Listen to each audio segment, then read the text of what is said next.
Hello, my name is Jahru McCulley, and today in this presentation, I will be recounting my experience as an awardee to the Archie Motley Archival Internship Program.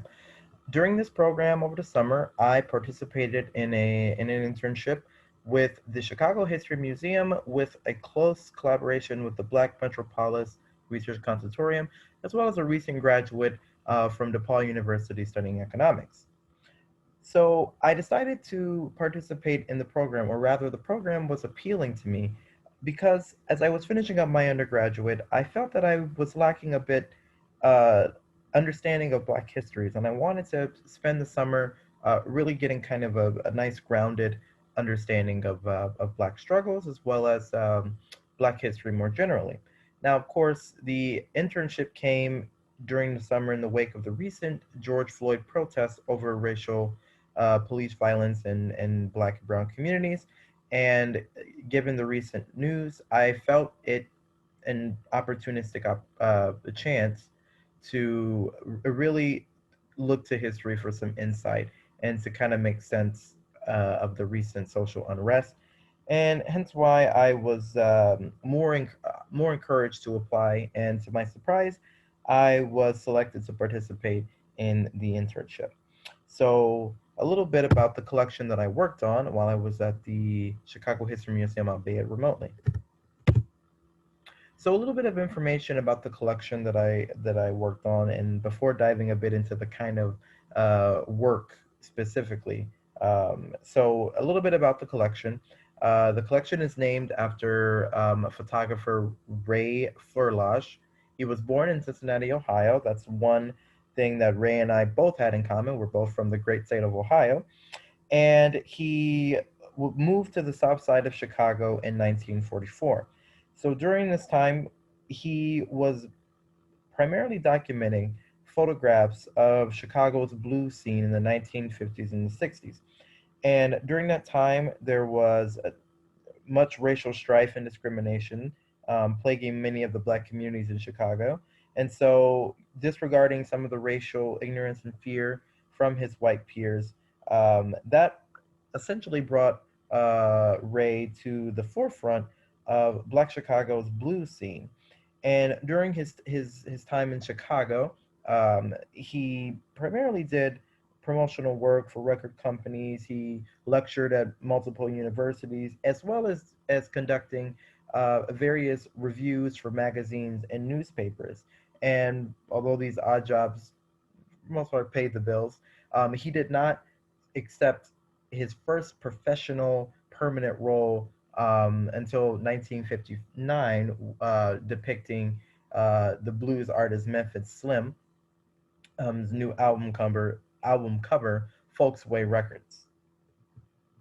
So now I'll take a look at kind of the goal of the project itself and the kind of technological methods and strategies I used in order to collect and sort through some of the photographs depicted in the collection. So the goal of the project was to sort of bridge the photographic gap in the museum's archives by locating unidentified photographs in Chicago's south and west side. In order to do this, I used Google Earth to execute the bulk of the location research. During my survey of the collection, sometimes some, if not most, of the structures and businesses and buildings that were unidentified that were depicted in the photographs were either demolished or entirely different structures. So this was especially true for homes and residences, which may be partially explained by Chicago's urban renewal policies in the 1970s. So if I located an address for a building or structure from the collection, I used Excel to update the photographic record accordingly. So what I would typically do is that I would use Excel's sort function to search the image ID number for each file in the collection. So this data set with all of the image ID was provided to me by the Chicago History Museum. And then after I extracted the information from Google Earth, after I was pretty confident that the image that I had from the data set matched the image that was appearing on Google Earth, I updated the title and description fields within the photographic record using Excel.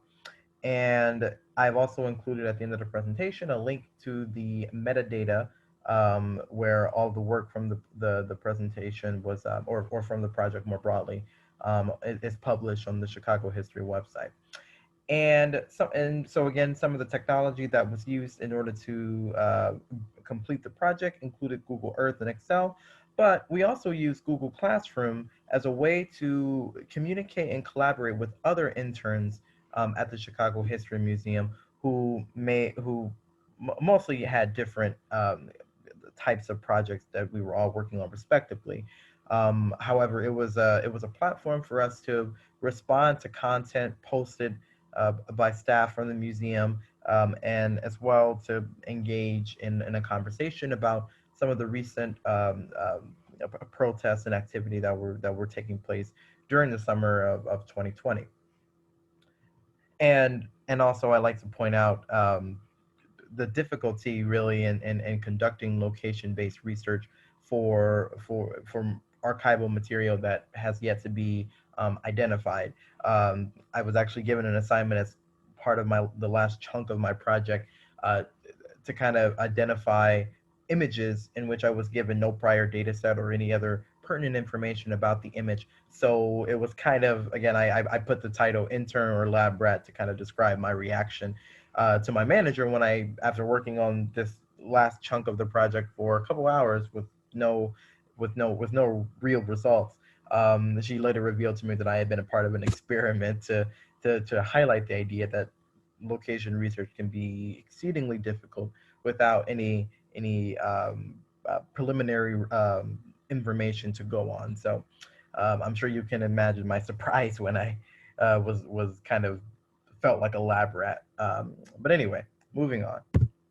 So after describing a little bit about the collection as well as some of the work that I did, now I bring you to some of the broader questions of reflection that I wanted to more or less come to some kind of answers to, and in response as well to the internship, but also in response to some of the protests around racial justice during the summer of 2020.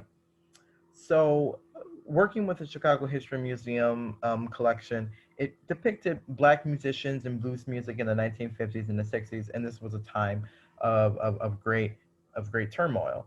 And so I participated in a protest of my in downtown Chicago. And one of the things that was surprising to me was the multitude of signs, art, and graffiti that were scattered all through downtown. And I thought to myself, wow, what an excellent opportunity to collect some of this material.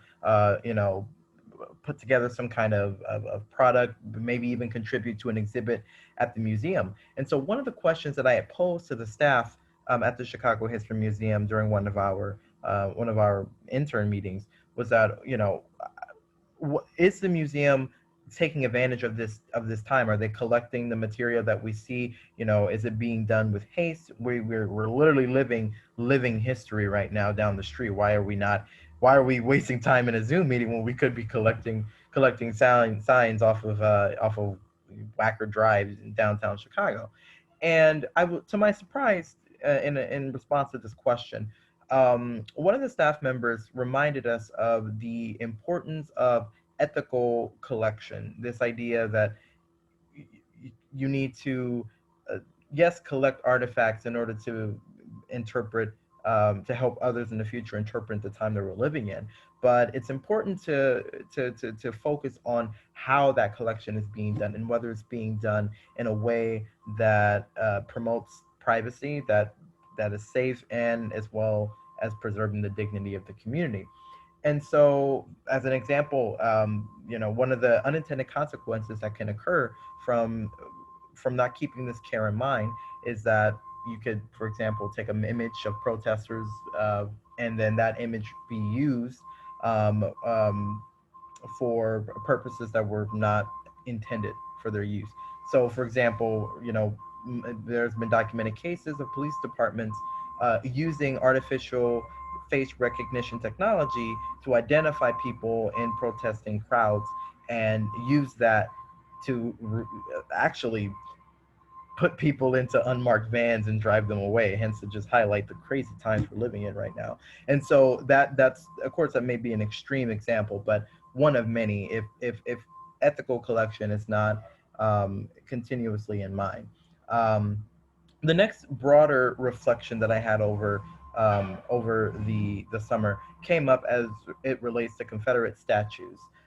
So, a common concern in the mainstream debate about Confederate statues was that by removing the statues, that in itself equated to an erasure of history, and so that I was perplexed by that assertion, and I really became interested in the role of museums in ensuring that artifacts are presented with the proper context for an accurate historical understanding. And and so one of the examples that came to mind, one that I learned about over the summer, was a place called Memento Park in Hungary.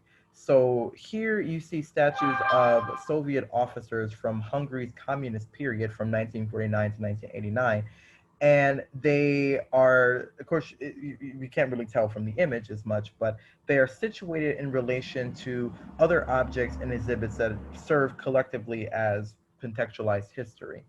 And I believe that Memento Park stands in sharp contrast to some of the Confederate monuments in the United States. For example, one of the statues of Christopher Columbus in I believe in Grant Park in Chicago, where we were having a series of protests. They tend these Confederate statues, as opposed to the Soviet officers in Memento Park, they lack that proper context to really understand the historical ramifications in their totality. And so that was one of the more prominent roles, I think, that, or at least that I learned, that museums try to fulfill, to give artifacts and material the proper context that's necessary to really understand the nuances and the gray areas historically, and really to get a more comprehensive understanding. And then finally, one of the bigger things that the collection, as well as the recent social unrest, really had me thinking about race, and how slavery and the historical legacy of slavery really permeates through many aspects of life in the United States. And so, as we as interns try to make sense of the time that we're living in right now, um, it really encouraged us to really think about how the how the impacts of past historical events really shape the present time that we're living in. And so finally, I want to give special thanks to the members of these respective institutions and organizations that made my presentation possible, as well as contributing to my intern experience in total. So again, I recommend the program to anyone who is looking to gain a more broader understanding of how archives work, as well as the role of history in general. And to close, I like to leave with a quote from Lonnie Brunch from the Smithsonian about what the role of historians should be as it relates to informing the public. And I'll go ahead and read it now. If anything we can contribute as historians, it would be to help the public embrace ambiguity, to not look simply for simple answers to complex questions, but to understand the shades of gray and nuance. Great, thank you so much for listening to my presentation.